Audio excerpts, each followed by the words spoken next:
وأشهد أن لا إله إلا الله وحده لا شريك له وأشهد أن محمدًا عبده ورسوله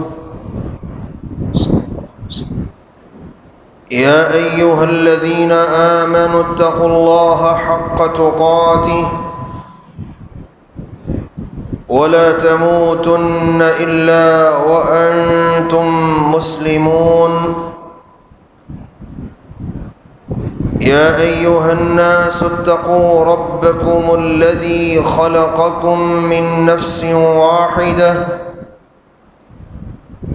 وخلق منها زوجها وبث منهما رجالا كثيرا ونساء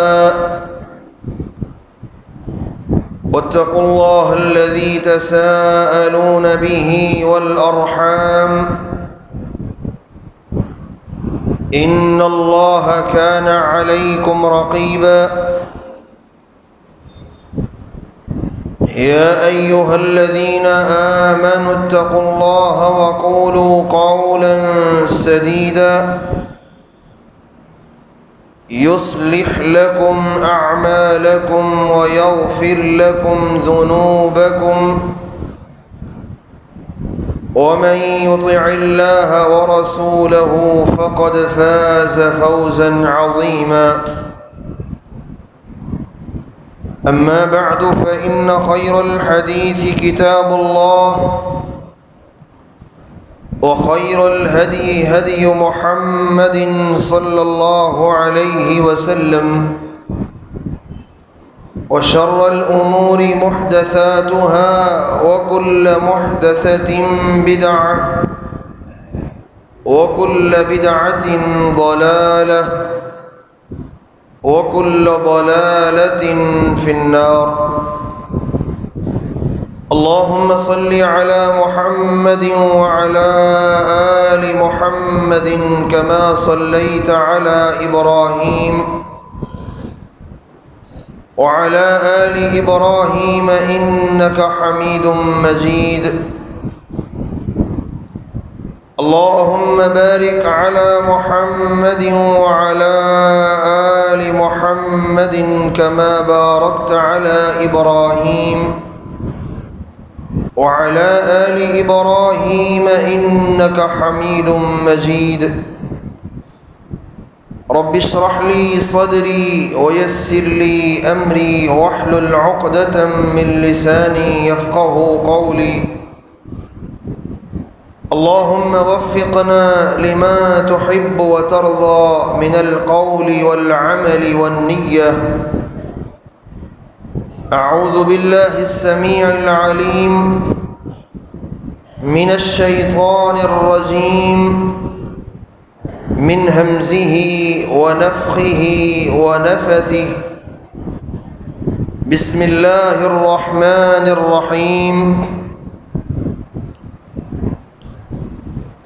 يا بني إسرائيل قد أنجيناكم من عدوكم وواعدناكم جانب الطور الأيمن ونزلنا عليكم المن والسلوى وقال الحق سبحانه وتعالى وإذ نجيناكم من آل فرعون يسومونكم سوء العذاب وقال سبحانه جل شأنه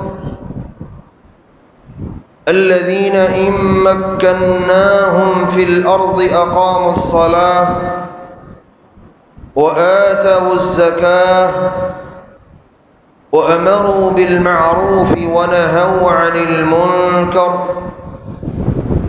ولله عاقبة الأمور وعن أبي هريرة رضي الله تعالى عنه عن النبي صلى الله عليه وآله وسلم من اعتق رقبة مسلمة اعتق الله بكل عضو منه عضوا من النار حتى فرجه بفرجه أو كما قال عليه السلام رواه البخاري في صحيحه۔ لائق صد تکریم، قابل صد احترام سامعین مکرم، اللہ رب العزت نے انسان کی تخلیق کا مقصد قرآن مجید میں بیان کیا ہے، اور انسان کی تخلیق کا مقصد یہ ہے انسان تمام کائنات کی غلامی سے کٹ کر صرف اپنے اللہ کا غلام بن جائے۔ عربی زبان میں عبد کا لفظ استعمال ہوتا ہے غلامی کے لیے۔ وہ شخص جس کا اپنے وجود پر کوئی اختیار نہ ہو، اپنے افعال کے اوپر کوئی اس کو آزادی نہ ہو، ایسے شخص کو عربی زبان میں عبد کہتے ہیں۔ اور اللہ مالک العلام نے بھی کہا الا لیعبدون، جنوں اور انسانوں کی تخلیق کا مقصد اللہ رب العزت کا عبد بننا ہے۔ اسی لیے نبی کریم صلی اللہ علیہ وسلم نے فرمایا لا تقولوا عبدی و امائی، اگر اللہ رب العزت نے کسی کو غلام دیے ہیں اور کسی کے پاس لونڈی یا لونڈیاں موجود ہیں، جو کہ آج کل کے دور میں تو نہیں ہیں، تو آپ صلی اللہ علیہ وسلم نے فرمایا اپنے اس غلام کو مخاطب کرتے ہوئے یہ نہ کہو عبدی، یہ میرا عبد ہے، بلکہ یہ کہو فتایا و فتاتی، یہ میرا جوان ہے۔ شریعت نے عبد کا لفظ اگر استعمال کیا ہے تو اس وقت کیا ہے جب انسان کا تعلق اللہ کے ساتھ جوڑنا ہو۔ یا ایھا الناس اعبدوا ربکم، اے لوگو اپنے اللہ کے عبد بن جاؤ، اسی کے غلام بن جاؤ، اسی کی عبادت کرو۔ تو میں اور آپ اور دنیا کائنات کا ہر انسان جو اللہ کو حقیقی الہ مانتا ہے وہ اللہ کا عبد ہے۔ دین اسلام اس بات کو پسند نہیں کرتا کہ ایک مسلمان کلمہ پڑھنے والا اللہ کو چھوڑ کر کسی اور کا غلام بنے۔ اللہ رب العزت کو یہ بات پسند نہیں ہے، اور جس قدر آزادی پہ زور اسلام نے دیا ہے، دنیا کائنات کے کسی مذہب نے انسانوں کی آزادی پہ اتنا زور نہیں دیا۔ امام کائنات صلی اللہ علیہ وآلہ وسلم جب اس دنیا میں تشریف لائے تو لوگوں کو غلام بنانے کے مختلف طریقے رائج تھے، مختلف،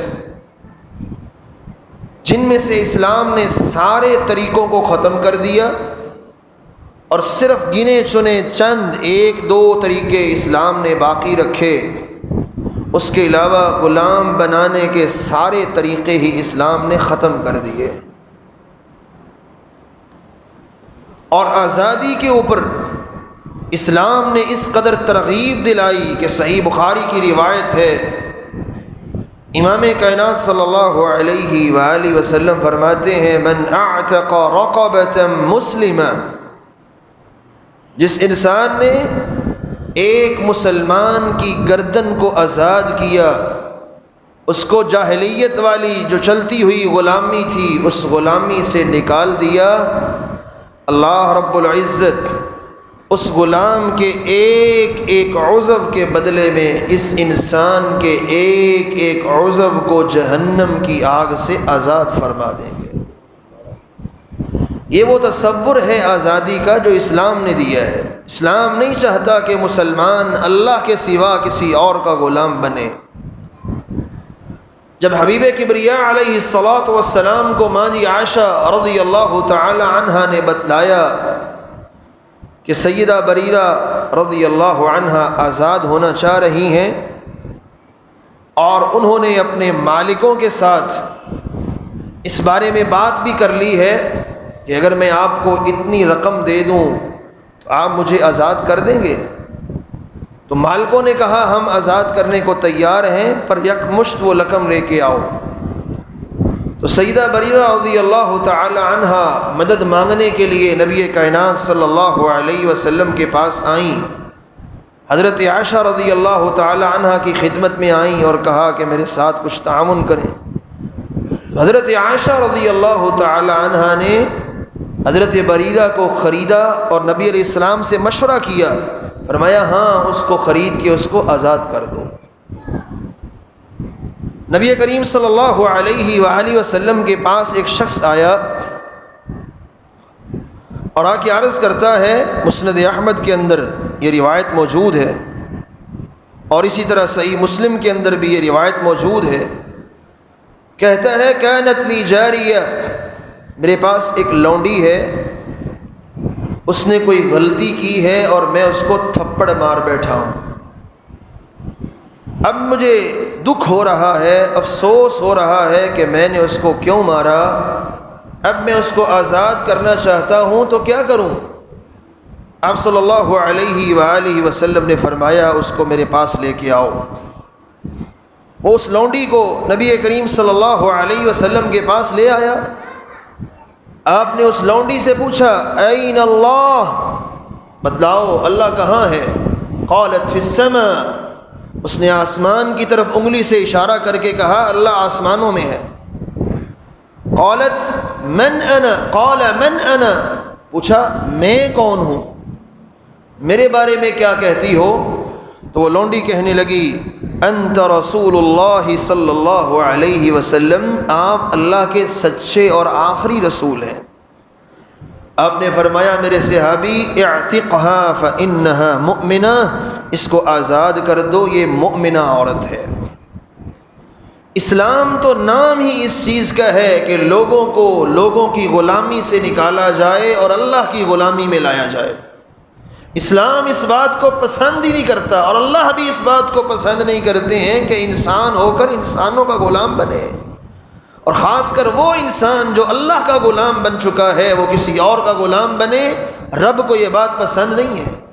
یہی وجہ ہے اللہ رب العزت نے دو انبیاء کرام کی ذمہ داری کیا لگائی، اذهبا الى فرعون انه طغى، اے موسیٰ علیہ الصلاۃ والسلام اور ہارون علیہ الصلاۃ والسلام جاؤ فرعون کے پاس، اور اس کے پاس دو پیغام لے کے جانے ہیں، بس کوئی تیسرا پیغام نہیں ہے، صرف دو پیغام۔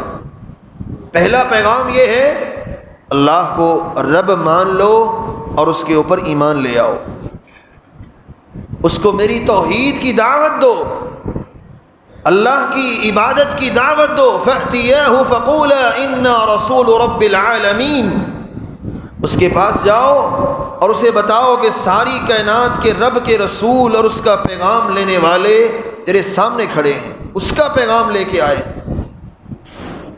اس کو ایمان کی دعوت دو۔ اور دوسرا پیغام کیا تھا؟ ان ارسل معنا بنی اسرائیل، اے فرعون وہ بنی اسرائیل آل یعقوب علیہ الصلاۃ والسلام، حضرت یعقوب کی آل اولاد جو ہزاروں کی تعداد میں ہے، جن کو تو نے غلام بنا کے رکھا ہوا ہے، ان کو چھوڑ دے، ان کی آزادی کے لیے ہم تیرے پاس آئے ہیں اور ہمیں اللہ نے بھیجا ہے۔ تو آزادی اس قدر بڑی نعمت ہے اسلام کے اندر اللہ تعالیٰ کے ہاں کہ اللہ رب العزت نے دو نبیوں کو ایک قوم کو آزاد کروانے کے لیے اور اپنی توحید کی دعوت دینے کے لیے وقت کے سب سے بڑے سرکش انسان کے پاس بھیجا ہے، نبوت اور رسالت کی ذمہ داری دے کر کہ جاؤ بنی اسرائیل کو آزاد کرواؤ۔ اور حضرت موسیٰ علیہ الصلاۃ والسلام اپنی زندگی میں بار بار فرعون سے یہی کہتے رہے ان ارسل، ان کو چھوڑ دو، تم نے ان کو غلام بنا کے رکھا ہے اور میں ان کو واپس اس زمین میں لے جانا چاہتا ہوں جہاں سے یہ آئے تھے۔ بنی اسرائیل شام کے رہنے والے تھے، جب یوسف علیہ السلام کو اللہ نے اقتدار دیا مصر کے اندر تو انہوں نے یہاں ان کو بلا لیا، پھر یہیں کے باسی ہو گئے، تو کہا واپس اسی زمین میں ان کو میں لے کے جانا چاہتا ہوں جہاں سے یہ آئے، لیکن وہ نہیں مانا۔ اس نے بنی اسرائیل کو آزاد نہیں کیا۔ اور موسیٰ علیہ السلام کی بعثت کے یہ دونوں مقاصد قرآن مجید میں موجود ہیں۔ اور موسیٰ علیہ السلام کی سب سے پہلی دعوت جو فرعون کو دی تھی وہ یہی دو نقطے تھے۔ پہلا نقطہ اللہ کی عبادت اور اس کی توحید پہ آ جا، اور دوسرا نقطہ یہ تھا بنی اسرائیل کو جو غلام بنا کے رکھا ہوا ہے ان کو غلامی سے آزادی دے۔ اللہ رب العزت نے یہ دو عظیم مقاصد دو نبیوں کے سپرد کر کے ہمیں سمجھا دیا ہے کہ اللہ کے ہاں آزادی کی کیا قدر ہے۔ اللہ رب العزت چاہتے ہیں کہ انسان آزاد ہی ہو۔ یہی وجہ ہے جب عمر رضی اللہ تعالیٰ عنہ کے زمانے میں ایک گورنر صحابی تھے، ان کے بیٹے نے ایک شخص کے ساتھ گھڑ دوڑ کا مقابلہ کیا، اور گورنر کے بیٹے کے پاس عمدہ قسم کا گھوڑا تھا جو کبھی ہارتا نہیں تھا، ہر گھوڑ میں جیت جاتا۔ ایک دفعہ ایسا ہوا، ایک اور شخص کے بیٹے نے گورنر کے بیٹے کے ساتھ جب گھڑ دوڑ کا مقابلہ کیا نا تو وہ عام انسان جیت گیا اور گورنر کا بیٹا ہار گیا۔ تو گورنر کے بیٹے نے اس کو کوڑا مارا، جیسے ہوتا ہے عام طور پہ لڑکے آپس میں لڑ پڑتے ہیں، وہ لڑ پڑے۔ تو وہ لڑکا وہاں سے شکایت لے کے امیر المؤمنین کے دربار میں آیا مدینہ المنورہ میں۔ تو عمر رضی اللہ تعالی عنہ نے اس صحابی کو بلا لیا کہ تیرے عہدے کی وجہ سے تیرے بیٹے کو یہ ہمت ہوئی ہے کہ ایک عام انسان کو مار رہا ہے۔ وہاں الفاظ کیا بولے عمر رضی اللہ عنہ نے؟ کہا ان کی ماں نے ان کو آزاد پیدا کیا ہے، تم نے کب سے ان کو اپنا غلام بنا لیا ہے۔ حضرت عمر رضی اللہ تعالی عنہ بھی یہی نکتہ سمجھا رہے ہیں کہ دین اسلام تو نام ہی آزادی کا ہے۔ آپ اسلام پڑھیں، دین پڑھیں، شریعت میں کئی ایسے جرم ہیں، گناہ ہیں جو انسان کر بیٹھتا ہے، تو شریعت نے اس گناہ کا کفارہ کیا رکھا ہے، اس گناہ سے نکلنے کا راستہ کیا رکھا ہے؟ ایک غلام کو آزاد کر دو۔ کس قدر شریعت اسلامیہ کو آزادی مطلوب ہے۔ انسان نے قسم اٹھا لی، اللہ کی قسم میں یہ کام کبھی نہیں کروں گا، غصے میں آیا، قسم اٹھا دی، اب اس نے اپنی قسم کو توڑ دیا، وہ کام کر لیا، تو یہ گناہ ہے۔ جو قسم اٹھائی ہے وہ پوری کرو، اگر نیکی کی ہے، اچھائی کی ہے، پوری کرو، توڑو نہیں، توڑیں گے تو گناہ ہے۔ اس گناہ کا کفارہ شریعت نے 3 کفارے رکھے ہیں، ان میں سے ایک یہ بھی ہے جو قرآن نے بیان کیا ہے، تحریر رقبہ، ایک غلام کو آزاد کرنا، ایک شخص کو غلامی سے آزادی دلاؤ۔ یہ حدیثیں نبی کریم صلی اللہ علیہ وسلم کی ہمیں سمجھاتی ہیں کہ اسلام کے اندر آزادی کس قدر مطلوب ہے۔ ہمیں حق ہی نہیں ہے ہم کسی آزاد انسان کو اپنا غلام بنا لیں۔ شریعت ہمیں اس بات کا حق نہیں دیتی، اس لیے وعید بھی آئی ہے جو کسی آزاد کو غلام بناتا ہے۔ انسان اپنی بیوی سے کہہ دے انت علی کظہر امی، تو میرے لیے ایسے ہی ہے جیسے میری ماں ہے۔ اپنی بیوی کو ماں کہہ دے تو شریعت کہتی ہے اس کو زہار کہا گیا۔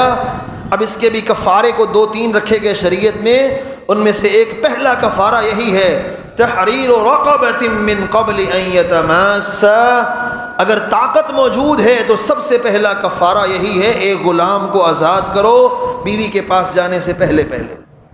جب تک وہ کفارہ نہیں دو گے شریعت مجھے اور آپ کو اجازت نہیں دیتی جو ایسا کر بیٹھا ہے وہ اپنی بیوی کے پاس جائے، پہلے کفارہ دے، اور پہلا کفارہ یہی ہے ایک غلام کو آزاد کرنا۔ اسی طرح رمضان کا مہینہ ہے، آپ نے روزہ رکھا ہوا ہے، بیوی کا بھی روزہ ہے، آپ کا بھی روزہ ہے، روزے کی حالت میں جو بیوی سے ہم بستری کر لیتا ہے وہاں بھی کفارہ یہ ہے ایک غلام کو آزاد کرو، اور بھی رکھے ان میں یہ بھی شامل۔ ایک مومن کو غلطی سے مار دیا آپ نے نشانہ لگایا کسی اور چیز کو، آپ نشانہ مار رہے تھے کسی چیز کو، سامنے کوئی اچانک انسان آ گیا اور وہ گولی نشانے کو لگنے کی بجائے اس مومن کو لگ گئی، آپ نے اس کو جان بوجھ کے نہیں مارا، آپ کہیں اور مار رہے تھے، لگ اس کو گئی ہے، اس کو شریعت میں کہتے ہیں قتل خطأ، اور اس کی دیت قرآن نے بیان کی ہے، ومن قتل مؤمنا خطأ فتحریر رقبۃ مؤمنہ، جو ایک مومن کو غلطی سے مارتا ہے اس کا کفارہ یہ ہے کہ ایک مومن کو آزاد کر دے۔ میرے مسلمان بھائیوں، یہ چند ایک احادیث میں نے آپ کے سامنے اس لیے رکھی ہیں تاکہ ہمیں اس بات کا علم ہو سکے کہ اسلام کے اندر آزادی کی اہمیت کس قدر زیادہ ہے۔ حضرت ابو ہریرہ رضی اللہ تعالی عنہ نے جب یہ حدیث سنائی نا کہ رسول اللہ صلی اللہ علیہ وسلم کا فرمان ہے جو کسی ایک مؤمن کو آزاد کرتا ہے، اللہ رب العزت اس مؤمن کے ہر عضو کے بدلے میں آزاد کرنے والے انسان کے ہر عضو کو جہنم سے آزاد کرتے ہیں۔ تو علی بن حسین رحمہ اللہ تعالی، حضرت حسین رضی اللہ عنہ کے بیٹے علی، جن کا نام علی تھا، حضرت علی کے پوتے حضرت حسین کے بیٹے رضی اللہ عنہما کے، انہوں نے جب یہ حدیث سنی نا حضرت ابو ہریرہ رضی اللہ تعالی عنہ سے، تو اپنے گھر میں گئے اور وہ غلام جو انہوں نے 10,000 درہم دے کے، اس دور کی بہت بڑی رقم، اس دور میں 20 درہم کی ایک اچھی بہترین نسل کی بکری آتی تھی، بہترین نسل کی، تو 10,000 درہم دے کے ایک بہترین غلام خریدا تھا۔ جب یہ حدیث سنی، اپنے نانا رسول اللہ صلی اللہ علیہ وسلم کی، اپنے گھر میں گئے اور اس غلام سے کہا جاؤ آج کے بعد میں نے تم کو آزاد کر دیا ہے۔ اسلام، یہ صحیح مسلم کی روایت، اسلام آزادی کے اوپر بہت زیادہ توجہ دلاتا ہے اور اسلام لوگوں کی آزادی کو مطلوب، اسلام اس بات کا طلب کرتا ہے کہ آپ آزاد کریں۔ امام مالک رحمۃ اللہ علیہ موطا امام مالک میں ایک روایت لے کے آئے ہیں، وہ بیان کرتے ہیں کہ 3 کام ایسے ہیں جو انسان مذاق کے اندر بھی کر دے تو وہ ہو جاتے ہیں۔ 3 کام مذاق کے اندر بھی کرو گے، سعید بن مسیب کا قول نقل کیا تابعی کا کہ 3 کام ایسے ہیں اگر انسان وہ مذاق کے اندر بھی کہہ دیتا ہے تو شریعت میں وہ ہو جاتے ہیں۔ ان میں سے پہلا کام کیا ہے؟ ثلاث لیس فیہن لعب، لوگوں 3 کام ایسے ہیں جن میں آپ کسی کو مذاق بھی نہیں کر سکتے ہیں، وہ کام مذاق کے اندر بھی نہیں ہو سکتے۔ ان میں سے ایک ہے النکاح والطلاق والعتق، انسان مذاق میں 2 گواہوں کی موجودگی میں کہہ دے کہ میں نے اپنی بیٹی کا نکاح فلاں کے بیٹے کو دے دیا، مذاق میں 2 گواہ موجود ہیں اور کہنے والا ولی ہے، وہ نکاح ہو گیا، وہ اس کی بیوی بن گئی۔ والطلاق، انسان دوستوں میں بیٹھا مذاق میں کہتا ہے میں اپنی بیوی کو طلاق دیتا ہوں، مذاق میں ہو گئی شریعت میں۔ اور تیسرا کام ہے کسی کو آزاد کرنا، مذاق میں غلام سے کہا آج کے بعد تمہیں آزاد کرتا ہوں میں، مذاق میں، بعد میں کہے میں نے تو مذاق کیا تھا، اب شریعت میں اس کا یہ مذاق معتبر نہیں ہے، وہ آزادی ہو چکی ہے۔ یعنی اسلام کے 3 اہم کام جن میں مذاق جائز ہی نہیں ہے، ویسے تو کسی کام کے اندر بھی جائز نہیں ہے اسلامی احکام کے اندر، لیکن یہ وہ کام ہے جن میں مذاق بھی کیا جائے تو شریعت میں وہ شمار ہوتے ہیں۔ ان میں سے ایک کام ہے آزادی کا۔ اسلام کے اندر آزادی کی اس قدر زیادہ اہمیت ہے۔ میرے مسلمان بھائیوں، جب اللہ کسی کو اس آزادی کی نعمت سے مالا مال کرتے ہیں نا، تو پھر اس آزادی کے کچھ حقوق بھی ہیں۔ یہ نہیں ہے کہ بس آزادی مل گئی جو مرضی کرو۔ آزادی کا مطلب صرف اور صرف یہ نہیں ہے کہ اپنے جسم کو آزاد کروا لیا، کسی کے تسلط سے آزاد کروا لیا۔ شریعت میں آزادی کا یہ مقصد ہی نہیں ہے۔ شریعت میں آزادی کا مقصد کیا ہے؟ قرآن مجید نے اس کو بیان کیا، الذین ان مکناہم فی الارض اقاموا الصلاۃ، وہ لوگ جن کو ہم زمین میں جگہ دیتے ہیں تو وہ نماز کو قائم کرتے ہیں۔ کوئی خطہ ان کو مل جائے، سب سے پہلا کام یہ ہوتا ہے اقاموا الصلاۃ، نماز کو قائم کرنا، وآتوا الزکاۃ، زکوٰۃ کے نظام کو نافذ کرنا، امروا بالمعروف، نیکی کے حکم دینے کے کام کو سر انجام دینا، وَنَهَوْا عَنِ الْمُنْكَرِ، اور برائیوں سے منع کرنا، وَلِلَّهِ عَاقِبَةُ الْأُمُورِ، اچھے کاموں کے انجام تو اللہ کے پاس ہیں، اللہ ہی اچھا انجام دیا کرتے ہیں۔ امام کائنات صلی اللہ علیہ وآلہ وسلم کی زندگی میرے اور آپ کے لیے ایک بہترین نمونہ ہے۔ دنیا کائنات کے تمام ٹکڑوں میں سب سے بہترین ٹکڑا ہر مسلمان جانتا ہے بیت اللہ ہے، سب سے بہترین ٹکڑا بیت اللہ کا ہے۔ یہی وجہ ہے عبداللہ ابن عمر رضی اللہ تعالی عنہ بیان کرتے ہیں کہ جب آپ مکے کو چھوڑ کے جا رہے تھے، ایک ٹیلے پہ کھڑے ہو گئے اور بیت اللہ پہ نظریں ڈالیں اور کہا اے اللہ کے گھر، میرا خدا جانتا ہے کہ تو مجھے کس قدر پیارا ہے، مجھے کس قدر تجھ سے محبت ہے. لولا ان قومی ما اخرجونی، اگر آج میری قوم مجھے یہاں سے نکلنے پر مجبور نہ کرتی میں کبھی نکل کے نہ جاتا. میرے مسلمان بھائیوں، حبیب کبریا علیہ الصلوۃ والسلام نے جب مکہ کو چھوڑا ہے تو سب سے پہلی ریاست جو آپ نے قائم کی ہے دین کے نام پر، آج تک 2 ہی ریاستیں قائم ہوئی ہیں 1400 سال کی تاریخ میں. اسلامی تاریخ کی بات کر رہا ہوں، پہلوں کی نہیں. ہمارے دین کے اندر امت محمدیہ صلی اللہ علیہ وسلم میں دین کے نام پر، اسلام کی بنیاد پہ صرف 2 ریاستیں قائم ہوئی ہیں آج تک. ایک وہ ریاست ہے جس کو ریاست مدینہ کہتے ہیں، اور دوسری وہ ریاست ہے جو ہماری ریاست ملک پاکستان ہے. ہمیں پاکستان سے اس لیے محبت نہیں ہے کہ پاکستان ہمارا وطن ہے، وہ ہے ٹھیک ہے. ہمیں اس ملک سے اس لیے شدید محبت ہے کہ وہ ملک ہے جو انہی بنیادوں پہ بنایا گیا تھا جن بنیادوں پہ اللہ کے حبیب نے مدینہ منورہ کو بنایا تھا. اسلام کی بنیاد پہ یہ بنا ہے. اور مولانا فضل حق وزیر آبادی نے جو نعرہ قائد اعظم محمد علی جناح کو دیا تھا وہ یہی تھا. محمد علی جناح رحمہ اللہ یہ کہتے تھے کہ بس مسلمانوں کو حق دیے جائیں، تو فضل الہی وزیر آبادی نے کہا نہیں، آپ الگ سے ایک ریاست کا مطالبہ کریں، مسلمانوں کو الگ سے ایک ریاست دی جائے، اور اس ریاست کا نعرہ کیا ہوگا؟ پاکستان کا مطلب کیا؟ لا الہ الا اللہ. یہ وہ ملک ہے جو لا الہ الا اللہ کی بنیاد پہ بنا ہے. اور لا الہ الا اللہ کی بنیاد کوئی عام بنیاد نہیں ہے. یہ آزادی صرف وطنیت کے لیے نہیں تھی، یہ آزادی صرف موج مستی کے لیے نہیں تھی. جو بزرگ، آپ تو سارے تقریباً فوت ہی ہو چکے ہوں گے جو اس وقت انہوں نے آزادی حاصل کی، شاید کوئی اکا دکا بھی زندہ ہو تو واللہ عالم. ان بزرگوں سے جب پوچھا جاتا تھا تو بتایا کرتے تھے کہ ہمیں کھانے پینے کی ہر معاملات کی آزادی پہلے ہی حاصل تھی. ان تمام معاملات کے اندر ہم آزاد تھے، بڑی خوش والی زندگی گزر رہی تھی. کوئی عبادت پہ تنگی نہیں ہے، نماز پڑھنے پہ کوئی تنگی نہیں ہے، سب کچھ ٹھیک تھا. لیکن الگ ریاست کا مطالبہ اس لیے کیا تھا کہ ظاہر بات ہے جو اسلام کے نام پہ ملک بنے گا اس میں جو آپ دین کا کام کر سکتے ہیں وہ اس ملک میں تو نہیں کر سکتے جو اسلام کی بنیاد پہ نہیں بنا. اس لیے ہمارے آباء و اجداد نے اس ملک کے لیے قربانیاں دیں، ہزاروں جانیں اپنی قربان کی، کتنی بیٹیوں نے اپنی عزت کی عفت کی قربانیاں دیں، اس کے بعد جا کے یہ ملک بنا ہے.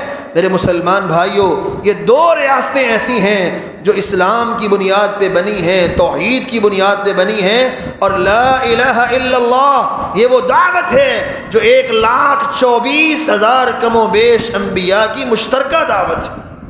1,24,000 انبیاء کرام، ان کی دعوت کیا تھی؟ قرآن کہتا ہے وَلَقَدْ بَعَثْنَا فِي كُلِّ أُمَّةٍ رَسُولًا أَنِ اعْبُدُوا اللَّهَ وَاجْتَنِبُوا الطَّاغُوتَ. جو بھی نبی دنیا میں آیا ہے وَمَا أَرْسَلْنَا مِن قَبْلِكَ مِن رَّسُولٍ إِلَّا نُوحِي إِلَيْهِ أَنَّهُ لَا إِلَٰهَ إِلَّا اللَّهُ. اے ہمارے پیارے پیغمبر صلی اللہ علیہ وسلم، ہم نے آپ سے پہلے جتنے بھی رسول بھیجے ہیں ان سب کو یہی دعوت دے کے بھیجا ہے، لا الہ الا اللہ. اور یہ وہ ملک ہے جو اسی لا الہ الا اللہ کی بنیاد پہ بنا. آپ سیرت پڑھ کے دیکھیں، حضرت عباس رضی اللہ تعالی عنہ جو نبی کریم صلی اللہ علیہ وسلم کے چچا ہیں، مسند احمد میں صحیح سند کے ساتھ امام احمد نے اس روایت کو نقل کیا کہ جب نبی علیہ الصلوۃ والسلام کے چچا ابو طالب دنیا سے چلے گئے، آپ کی پیاری زوجہ جو مالی سپورٹ کر رہی تھی حضرت خدیجہ الکبریٰ رضی اللہ عنہا دنیا سے چلی گئی. اس وقت نبوت کا 10واں سال تھا. اس کے بعد پھر نبی علیہ الصلوۃ والسلام مکے سے باہر نکلے، اور 10 سے زائد قبائل ایسے ہیں جن کے پاس آپ خود چل کے گئے ہیں.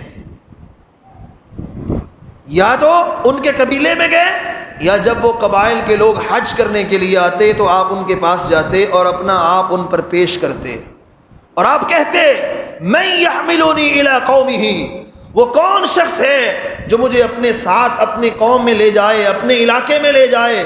اس لیے کہ قریش کے لوگوں نے منعونی ان ابلغ کلام ربی، قریش کے لوگ رکاوٹ بن رہے ہیں اور مجھے اللہ کی توحید کی دعوت نہیں دینے دے رہے. میں توحید کی دعوت دینا چاہتا ہوں، کون ہے جو مجھے اپنے ساتھ لے کے جائے گا؟ نبی علیہ الصلوۃ والسلام نے 10 سے زائد قبائل کے اوپر یہ پیشکش رکھی ہے، لیکن ہر ایک سنتا، کانوں میں مارتا اور وہ گیا. نبی کریم صلی اللہ علیہ وسلم کے پاس وفد آیا مدینہ منورہ سے، جس کا نام یثرب تھا اس وقت، وہاں سے ایک وفد آیا۔ آپ کو علم ہوا وہاں سے کچھ لوگ آئے ہیں، اوس اور خزرج وہاں کے دو بڑے بڑے قبائل تھے، اوس اور خزرج۔ آپ کو علم ہوا، آپ وہاں گئے، ان کے پاس بھی گئے کہ وہ حج کرنے کے لیے آئے ہیں۔ منا کے میدان کے اندر اللہ کے حبیب علیہ الصلوۃ والسلام کی ان سے ملاقات ہوتی ہے۔ یہ ملاقات ایک بار نہیں ہوئی، کئی مرتبہ ہوئی ہے، جن میں سے 2 مرتبہ آپ نے ان سے پھر بیعت لی تھی اسلام کے اوپر۔ پہلے صرف دعوت دی ان کو، سب سے پہلے دعوت دی تو اسید بن صامت غالباً نام ہے ان کا، انہوں نے آپ کی دعوت کو قبول کیا اور اپنی قوم کو سمجھانا چاہا، لیکن وہ نہ مانے۔ اسید بن خالد، ایک جنگ ہوئی ان کی آپس میں، اوس خزرج کی، اس میں فوت ہو گئے۔ پھر اگلا سال آیا، موسم حج آیا، تو اگلے سال میں کچھ اور لوگ بھی آئے، ان میں سے بھی 1-2 کو یہ بات سمجھ آ گئی۔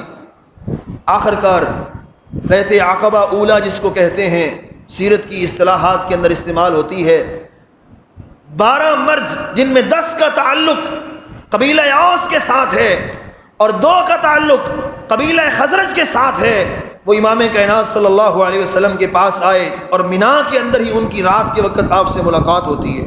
آپ نے ان کو دعوت دی اسلام کی، سب نے قبول کی اور آپ کے ہاتھ پہ بیعت کی، اور بیعت کر کے اسلام قبول کر لیا۔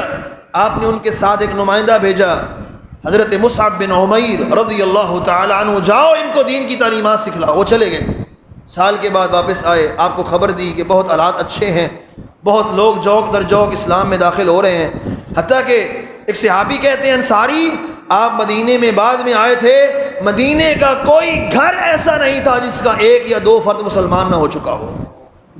پھر اگلے سال حج کے موسم پہ 72 لوگ، اور بعض روایات میں 73 لوگ، ایک پوری جماعت 73 لوگوں کی آئی ہے آپ کے پاس، اور آپ کی بیعت بھی کی ہے اسلام پہ، اور کہا ہم آپ کو اپنے ساتھ لے جانا چاہتے ہیں۔ جو آپ کہتے ہیں نا میں یحملونی الی قومی، کون لے کے جائے گا مجھے، ہم تیار ہیں، آئیں ہمارے ساتھ، چلیں ہمارے ساتھ۔ حضرت عباس رضی اللہ تعالی عنہ اس وقت مسلمان نہیں ہوئے تھے، آپ کے چچا تھے۔ جب ان کو علم ہوا نا کہ یہ لوگ امام کائنات کو لے جانا چاہتے ہیں تو وہ دوڑتے ہوئے آئے، کہا لوگوں سنو، یہ محمد صلی اللہ علیہ وسلم میرا بھتیجا ہے اور اس کی اپنی قوم میں بڑی عزت ہے، برادریوں کے معاملات چلتے ہی رہتے ہیں، اگر تم لے جانا چاہتے ہو اور ان کا بھی شوق ہے تمہارے پاس جانے کا، اگر لے جانا ہے تو اس شرط پہ لے کے جاؤ، اس طرح اپنے بیوی بچوں کی حفاظت کرتے ہو اسی طرح تم نے ان کی بھی حفاظت کرنی ہے۔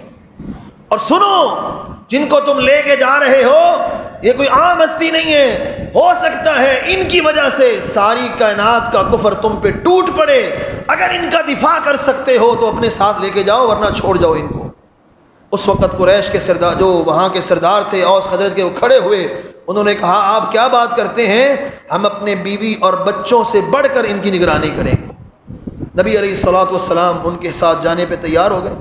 جو بات کرنی مقصود ہے وہ کیا ہے، جب آزادی ملتی ہے آپ نے مکہ کیوں چھوڑا؟ حالانکہ وہاں 1 نماز پڑھیں تو 1,00,000 نماز کا ثواب ہے، لیکن وہاں دین کی آزادی نہیں تھی۔ آزادی اصل یہ ہوتی ہے جہاں آپ ٹک کے اللہ کی عبادت کر سکیں، بے خوف ہو کر اللہ کی عبادت کر سکیں۔ فرمایا اللہ کے حبیب نے اس شرط پہ جاؤں گا، اللہ تشرکوا باللہ شیئا، شرط پہلی یہ ہے مجھے ساتھ لے کے جانا ہے تو لے جاؤ، پہلی شرط یہ ہے کہ تم میں سے 72-73 جو آئے ہو سارے کے سارے، تم میں سے کوئی بھی آج کے بعد اللہ کے ساتھ کسی کو شریک نہیں ٹھہرائے گا۔ یہ پہلا حق ہے، جب اللہ آزادی کی نعمت دیتا ہے پہلا حق یہی ہوتا ہے اس کا کہ اس وقت پھر وہاں ٹک کے اللہ کی عبادت کی جائے۔ اللہ تشرکوا بہ شیئا، اگر یہ وعدہ نبھا سکتے ہو، شرط قبول ہے، میں جانے کو تیار ہوں۔ انہوں نے کہا ہمیں قبول ہے، آج کے بعد آپ ہمیں شرک کرتا ہوا نہیں دیکھیں گے۔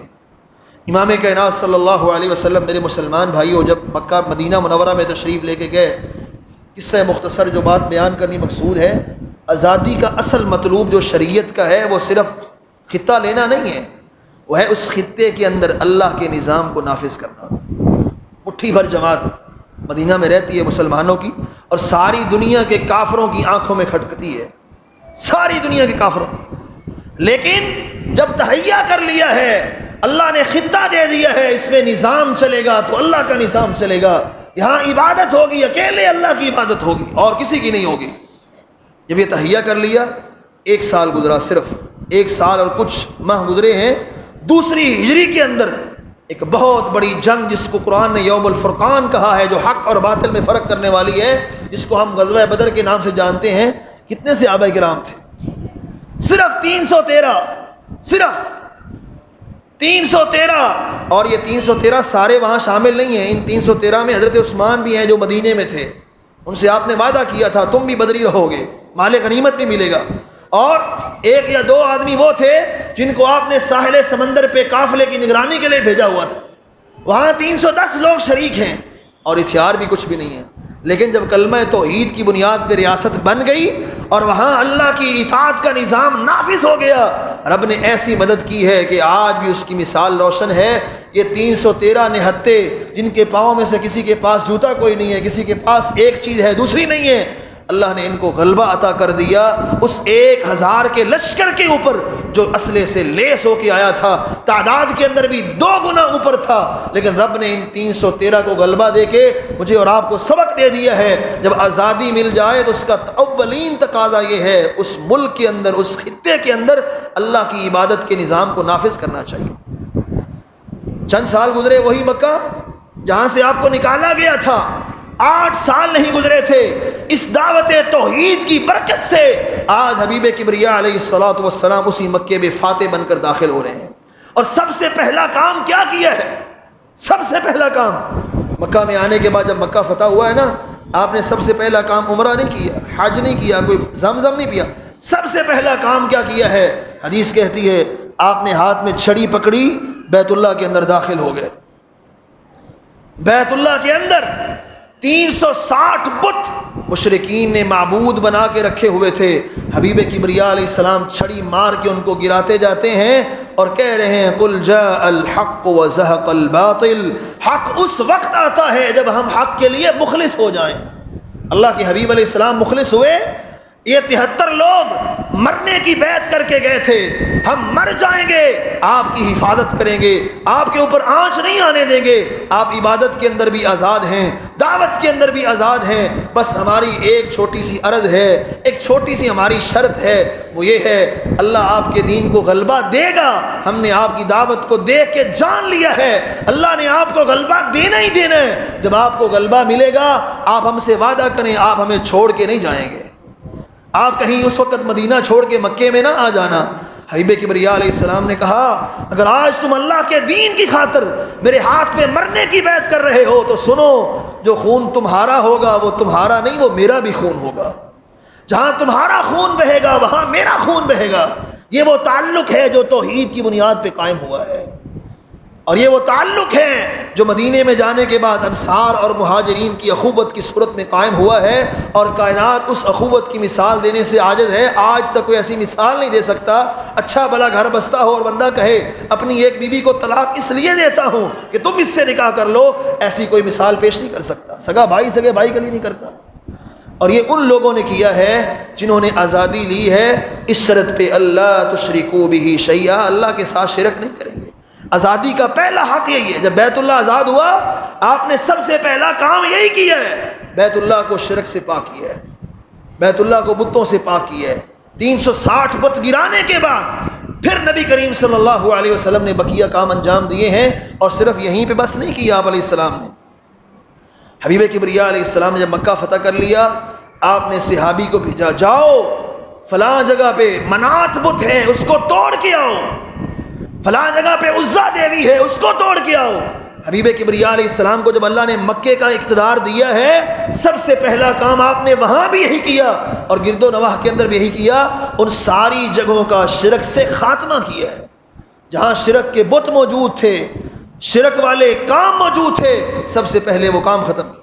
اور جب سیدنا علی رضی اللہ تعالیٰ عنہ کو صحیح مسلم کی روایت جب یمن میں بھیجا تو 2 پیغام دیے، مین اور بھی تھے، ان میں سے ایک پیغام یہ بھی تھا اے علی رضی اللہ عنہ یمن میں جا رہے ہو، جب بھی کوئی زمین سے ابری ہوئی قبر نظر آ جائے اس کو مٹا کے زمین کے برابر کر دینا، جہاں شرک کے نام و نشان نظر آ جائیں ان کو مٹا دینا۔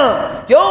آزادی جب ملتی ہے، جس کی آپ نے اہمیت شروع میں سن لی، جب آزادی کی نعمت ملتی ہے تو سب سے پہلا اللہ کا پھر مطالبہ مجھ سے آپ سے ہم سب سے یہی ہے ہم اس ملک کے اندر سے شرک کے نظام کو ختم کر دیں، وہاں شرک کا نظام نہیں ہونا چاہیے۔ اللہ جزائے خیر دے، جب شاہ عبد العزیز کی حکومت آئی سعودی عرب میں اور شیخ محمد بن عبد الوہاب جب آئے یہاں پہ، تو یہاں آپ جانتے ہیں کہ صحابہ کرام کی قبروں کے اوپر مزار بنے ہوئے تھے۔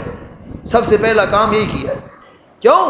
آپ نے حضرت علی کو یمن میں بھیجا تو یہی کہا تھا، اے علی زمین سے جو بھی قبر ایک بلشت، یہ بلشت ہوتی ہے جو زمین سے اتنی اونچی نظر آئے اس سے اوپر، اس کو زمین کے برابر کر دو۔ کیوں؟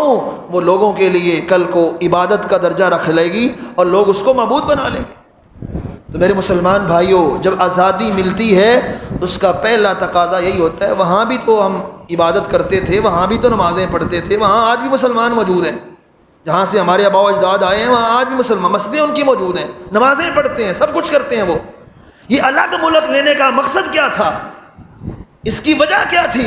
اس کی وجہ یہی تھی، کلمہ توحید ہے کہ ایک ایسی ریاست قائم کرنی ہے جس کے اندر خالصتاً اللہ کی توحید اور اسلام کا قانون نظر آئے۔ اب یہاں رک کے مجھے اور آپ کو دیکھنا ہے۔ اب آپ کہیں جی وہ تو حکمرانوں کا کام تھا، انہوں نے نہیں کیا، ہم کیا کریں؟ یہاں رک کے مجھے اور آپ کو بھی سوچنا ہے، کیا ہم نے آزادی کے تقاضے پورے کر لیے؟ کیا میں اپنے آپ کو شرک سے بچاتا ہوں؟ میرے مسلمان بھائیو، اصل آزادی یہ نہیں ہے کہ آپ کا وجود آزاد ہو جائے، آپ آزاد سانس لیں، یہ اصل آزادی نہیں ہے، اور نہ ہی اسلام اس کو اصل آزادی کہتا ہے۔ اصل آزادی یہ ہے آپ ایک ایسا ماحول مہیا کریں جہاں شرک کا وجود نہ ہو، جہاں حق ہو۔ آپ کو ایک واقعہ میں سناتا ہوں، مسند احمد کا بڑا لمبا واقعہ ہے، کوشش کرتا ہوں مختصر کرنے کی۔ حضرت سلمان فارسی رضی اللہ تعالی عنہ، جن کے بارے میں اللہ کے حبیب علیہ السلام نے یہ کہا تھا اگر ایمان ثریا ستارے کے اوپر بھی بلند ہوتا، وہاں میں اور آپ نہیں جا سکتے ہیں۔ اس دور میں خاص کر کے جب یہ جدید وسائل نہیں تھے، آج کل تو بڑی ٹیکنالوجی نکل آئی ہے، لوگ دعویٰ کرتے ہیں ہم چاند پہ پہنچ گئے ہیں۔ اس دور کے اندر جب یہ وسائل موجود نہیں تھے اور کوئی تصور بھی نہیں کر سکتا تھا کہ کوئی ثریا پہ پہنچ سکتا ہے، حبیب کبریہ علیہ السلام نے فرمایا تھا لوگوں میرے صحابہ سن لو، اگر ایمان ثریا ستارے کے اوپر بھی ہوتا جس تک جانا ممکن نہیں ہے، وہاں تک سلمان فارسی اور صہیب رومی ضرور پہنچ جاتے ہیں ایمان کو لینے کے لیے۔ اصل آزادی تو ایمان کی آزادی ہے۔ حضرت سلمان کہتے ہیں میرا باپ بڑا رئیس تھا جی، ہماری بستی کا نام تھا جی، اس بستی کے اندر ہم رہتے تھے، اس بستی کا سردار میرا والد ہے، میرا باپ ہے۔ تو ہم تھے مجوسی آگ کو پوجنے والے، میں اپنے باپ کی اکلوتی اولاد تھا، میرے باپ کو ساری کائنات سے بڑھ کر مجھ سے محبت تھی، اور میرے باپ نے مجھے مجوسیت کی عبادت کا طریقہ سکھایا ہوا تھا۔ میرا ذہن یہ بنا دیا گیا ہمارے گھر کے اندر سے آگ نہیں بجھنی چاہیے، بس میرا یہی کام۔ میں کبھی گھر سے باہر نکلا ہی نہیں تھا، جوان ہو گیا کبھی میرے باپ نے مجھے گھر سے باہر نہیں جانے دیا تھا۔ باپ لینڈ لارڈ تھا، اس کے پاس بہت بڑے باغات بھی تھے۔ ایک دن باپ کو کوئی کام پڑ گیا، مجبوراً اس کو کہنا پڑا بیٹا آج ذرا تم جانا باغ کے اندر دیکھ بھال کر کے آنا، میں بڑا مصروف ہوں، اور میری بات دھیان سے سن لو، وہیں جانا ہے کہ دائیں بائیں نہیں جانا۔ سلمان رضی اللہ عنہ کہتے ہیں میں گھر سے باہر نکلا، ایک کنیسہ جو عیسائیوں کی عبادت گاہ ہوتی ہے نا، وہاں سے میرا گزر ہوا، میں نے دیکھا وہ نماز پڑھ رہے ہیں۔ جب میں اندر داخل ہوا نا، ان کی عبادت کا طریقہ مجھے اپنی عبادت کے طریقے سے اچھا محسوس ہوا، تو میں نے کہا اللہ کی قسم یہ دین سب سے بہترین دین ہے، یہ میرے دین سے اچھا دین ہے۔ میں شام تک وہاں رہا، شام کو خیال آیا اوہو باپ نے کدھر بھیجا ہے، واپس دوڑا گھر کی طرف۔ باپ پریشان تھا، کہاں کدھر گئے تھے؟ کہا ابا جان جا رہا تھا، راستے میں ایک کنیسہ دیکھا ہے، ابا جان ان کا دین ہم سے بہتر دین ہے۔ تو ان کا باپ کہتا ہے نہیں بیٹا، تمہارا دین تمہارے باپ کا تمہارے دادے کا اس سے بہتر کوئی دین نہیں ہے۔ میں نے کہا نہیں اللہ کی قسم ان کا دین ہم سے بہتر ہے۔ میرا باپ سمجھ گیا کہ اب یہ بچہ ہاتھ سے نکل گیا ہے۔ میرے باپ نے میرے پاؤں کے اندر زنجیریں ڈال دی، یہ گھر سے بھاگے نا۔ قصہ مختصر، انہوں نے پیغام بھیجا عیسائیوں کی طرف جب کوئی قافلہ شام کی طرف جائے تو مجھے بتانا۔ ایک قافلہ آیا، جانے لگا، پیغام بھیج دیا۔ سلمان فارسی رضی اللہ عنہ گھر سے دوڑے، زنجیریں توڑی، قافلے کے ساتھ شامل ہوئے، شام میں چلے گئے۔ ایک وہاں کے بڑے عالم کو تلاش کیا جو بڑا عالم تھا لوگوں کے ہاں، اس کے پاس گئے، کہا یہ مسئلہ ہے، مجھے تمہارا دین اچھا نظر آیا ہے، میں اس لیے آیا ہوں۔ وہاں رہے، پھر وہاں قصہ مختصر، آخر کار حق کی تلاش کے لیے یہ سلمان فارسی رضی اللہ عنہ حق کی تلاش کے لیے آزاد تو تھے اپنے گھر کے اندر، کوئی رکاوٹ نہیں تھی، صرف باپ محبت کی وجہ سے گھر سے باہر نہیں جانے دیتا تھا، اکیلے کو محبت کی وجہ سے، لیکن کھانے پینے کی آزادی ہے، ہر طرح کی آسائش میسر ہے، باغات میسر ہیں، اپنے باپ کے اکلوتے وارث ہیں، جائیدادیں ہیں، لیکن حق کو تلاش کرنے کے لیے، اللہ کی توحید کے لیے حضرت سلمان رضی اللہ عنہ نے اپنا گھر چھوڑا ہے۔ یہ ہے ہجرت کا اصل مقصد، صرف اللہ کی توحید۔ وہاں سے گئے، وہاں سے پھر ایک اور کے پاس گئے، وہاں سے پھر حتیٰ کہ وہ وقت بھی آیا جب سارے عیسائی بڑے بڑے پادری فوت ہو گئے نا، تو آخری پادری نے کہا بیٹا اب دنیا پہ کوئی بھی ایسا انسان نہیں ہے جو سچا اور صحیح عالم موجود ہو، اب تم ایک بستی میں چلے جاؤ جو سیاہ پتھروں والی بستی ہے، وہاں آخری نبی کا ظہور ہونے والا ہے، وہاں چلے جاؤ۔ تو ایک دن میں وہاں سے نکلا، ایک قافلہ جا رہا تھا، میں نے کہا میرے پاس مال ہے، دولت ہے، سب کچھ لے لو اور مجھے صحیح سلامت وہاں پہنچا دو، میری ساری دولت لے لو۔ کس لیے؟ حق کو تلاش کرنے کے لیے، اللہ کی توحید کے لیے سب کچھ دے رہے ہیں۔ اور انہوں نے کیا ظلم کیا؟ وہ سب کچھ بھی لے لیا اور راستے کے اندر ان کو غلام بنا کے بیچ دیا، غلام بنا دیا۔ دیکھو اپنی آزادی قربان کی ہے تو کس کے لیے؟ آخری نبی سے ملاقات کرنے کے لیے، اللہ کی توحید پہ آنے کے لیے اپنی آزادی بھی قربان کی، مال تو اپنے ہاتھوں سے دیا تھا، انہوں نے ظالموں نے ظلم کرتے ہوئے غلام بنا کے بیچ دیا۔ بکتے بکاتے مدینہ میں آئے اور آخری پادری نے ان کو 3 نشانیاں بتلائی تھیں آخری نبی کی۔ پہلی نشانی یہ ہے وہ صدقے کا مال نہیں کھائیں گے، دوسری نشانی یہ ہے اگر تحفہ دو گے وہ قبول کریں گے، کھا بھی لیں گے، اور تیسری نشانی یہ ہے کندھوں کے درمیان میں کبوتر کے انڈے کی طرح ایک مہر ہوگی جس کا نام ہے مہر نبوت، وہ ان کے کندھوں کے درمیان موجود ہوگی۔ کہتے ہیں میں غلام بن گیا ایک یہودی کا، وہ مجھے مدینے میں لے آیا، اب میں غلام بن گیا، وہ پہلے والی آزادی کہاں؟ حق کی جستجو تو بڑی تھی لیکن میرے پاس اتنے ذرائع نہیں تھے۔ آخرکار ایک دن میں کھجور پہ چڑھا ہوں، اپنے مالک کی کھجوروں پہ کھجوریں اتار رہا تھا، میرے مالک کا کزن آیا اور آ کے کہتا ہے مدینے میں ایک بندہ آیا ہے مکے سے اور اس کا دعویٰ یہ ہے کہ وہ آخری نبی ہے۔ میرے کانوں میں آواز پڑی، قریب تھا کہ میں خوشی سے وہاں سے نیچے گر جاتا، میں جلدی جلدی دوڑتا نیچے آیا۔ میں نے کہا کیا کہا؟ میرے مالک نے میرے منہ پہ تھپڑ دے مارا، کہا اپنے کام سے کام رکھو، تمہیں کیا غرض ہے؟ میں واپس پھر مجبور ہو کے کام کرتا رہا۔ شام کو چھٹی ہوئی، کچھ کھجوریں میرے پاس تھیں، میں لے کے آیا اور نبی کریم علیہ الصلوۃ والسلام قباء پہ موجود ہیں، قباء پہ موجود ہیں، اور میں نے وہ کھجوریں پیش کی۔ میں نے کہا یہ صدقے کا کچھ مال ہے، میں سمجھتا ہوں کہ جو آپ کے ساتھ لوگ ہیں اور آپ سب سے اس کے بہت حقدار ہیں، آپ لے لیں۔ آپ نے صحابہ سے فرمایا کھاؤ، اپنے ہاتھ روک لیے، نہیں کھایا کیونکہ آپ صدقہ نہیں کھاتے تھے۔ میں نے کہا ایک نشانی پوری ہو گئی اس سچے نبی کی، وہ واقعی ان کے اندر موجود ہے۔ کچھ دنوں بعد پھر کھجوریں جمع کی، پھر آیا، اس وقت آپ مدینہ میں آ چکے تھے، میں لے کے گیا، میں نے کہا اس وقت صدقہ لے کے آیا تھا، آپ نے قبول نہیں کیا، نہیں کھایا، اب میں آپ کے لیے ہدیہ لے کے آیا ہوں۔ نبی علیہ السلام نے خود بھی کھایا، صحابہ سے کہا آؤ تم بھی کھاؤ۔ میں نے کہا 2 پوری ہو گئی، چلا گیا۔ کچھ دنوں کے بعد میں پھر آیا، نبی علیہ السلام بقیع الغرقد، جہاں آج جس کو ہم جنت البقیع کہتے ہیں اپنی زبان میں، وہ قبرستان، وہاں موجود تھے۔ میں آپ کے پاس آیا، آپ صحابہ کرام کے درمیان بیٹھے ہوئے تھے، تو میں آ کے آپ کے پیچھے کھڑا ہو گیا کیونکہ میں نے وہ مہر نبوت دیکھنی تھی۔ نبی علیہ السلام سمجھ گئے یہ بندہ کس چیز کا متلاشی ہے۔ آپ نے اپنی چادر مبارک کو پیچھے کیا تاکہ مہر نبوت ننگی ہو جائے اور یہ دیکھ لے۔ حضرت سلمان فارسی کہتے ہیں جیسے ہی مہر نبوت پہ میری نظر پڑتی ہے میں زمین پہ گرا اور اس کو چومنے لگ گیا کہ یہ وہ دین ہے جس کے لیے میں نے کتنی مشقتیں جھیلی ہیں، یہ وہ اسلام ہے جس کے لیے میں نے کیا کچھ برداشت نہیں کیا۔ میرے مسلمان بھائیوں، اسلام کے اندر یہ آزادی ہوتی ہے۔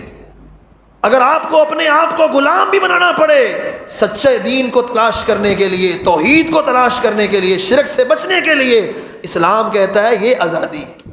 نبی کریم علیہ السلام نے ان کو سامنے بٹھایا، کہا جوان کیا معاملہ ہے، کیوں رو رہے ہو؟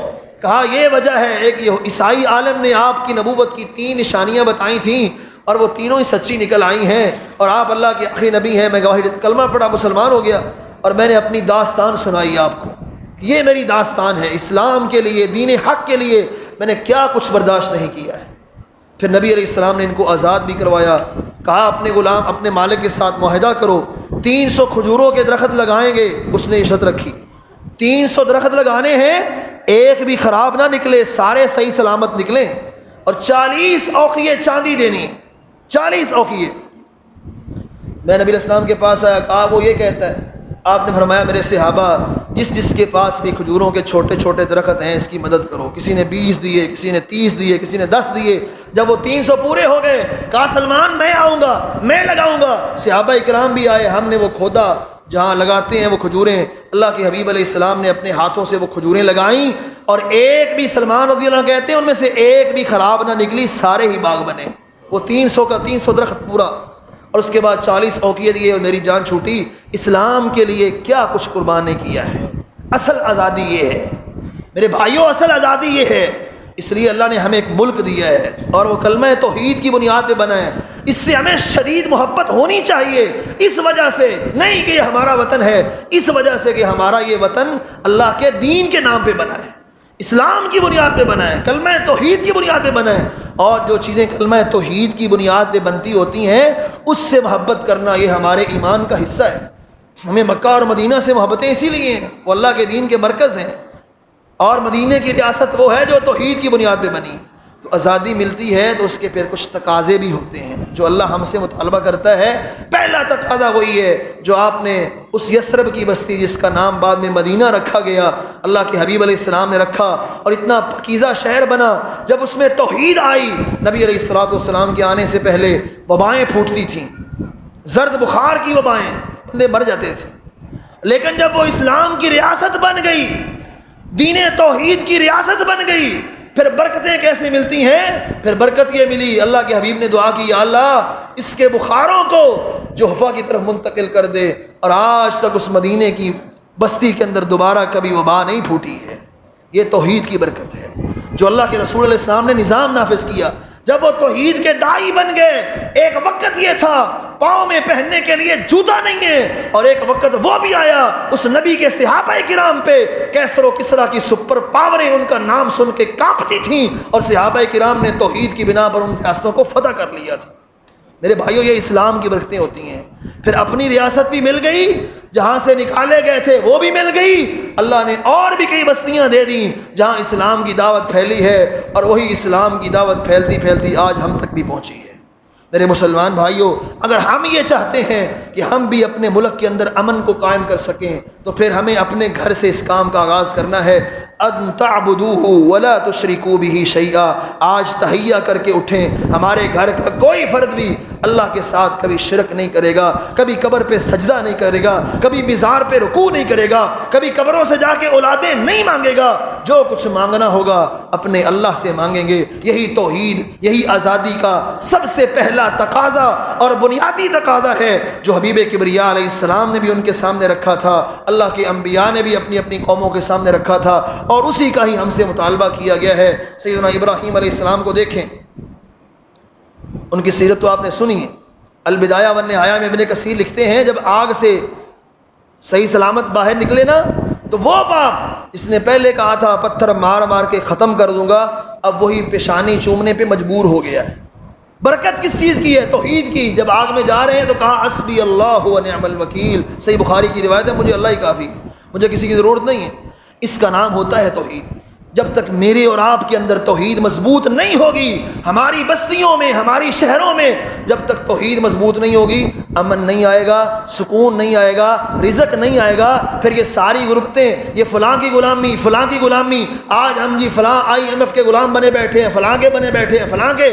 یہ وہ لوگ تھے جو آئے تھے خالی ہاتھ مدینے میں آئے تھے, اور ایک وقت وہ بھی آیا ہے جب ریاست مدینہ قائم ہوئی ہے, اللہ کی توحید کا نظام نافذ ہوا, نماز کا نظام نافذ ہوا, زکوٰۃ کا نظام نافذ ہوا. پھر اس توحید کی برکتیں تھیں. عمر رضی اللہ تعالی عنہ نے اس کو کتنا پھیلایا, اور ان کے زمانے کے اندر کوئی گھر میں بھوکا نہیں سوتا تھا, ہر کوئی کھا کے سوتا تھا.